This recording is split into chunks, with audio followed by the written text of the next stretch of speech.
পাল্লায় কোনো কিছু রাখা না। এই যে অসংখ্য সিম, এই সিমগুলো সব চুরে নিয়ে গেছে, একটা সিম নেই। এখন কড়া মোড়া যা ছিল সব তুলে নিয়ে গেছে, সব নিয়ে গেছে চুরে, একটা সিমও নাই। এদের রোজা রমজানের দিন কোনো ভয় নাই, কিছু নাই। এরা যেদিন অসংখ্য সিম ছিল, বাড়তি অনেক সিম ছিল, সিমগুলো সব নিয়ে গেছে। আর তোরা কী খাবি আর? কয় টাকা তরকারি এখন বাজারে অনেক সস্তা, তারপরে এই তরকারিগুলো কীভাবে চুরি করে নিয়ে যায় চোরেরা? আল্লাহ করবো।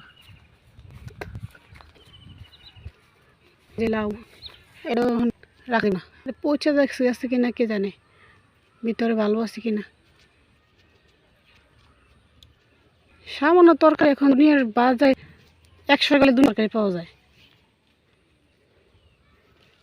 100 টাকা তরকারি দিয়ে পুরো 40 জনের খাবারের তরকারি পাওয়া যায়। সেখানে তরকারিগুলো সব ছিঁড়ে করে নিয়ে যায়, চুরি করে নিয়ে যায়।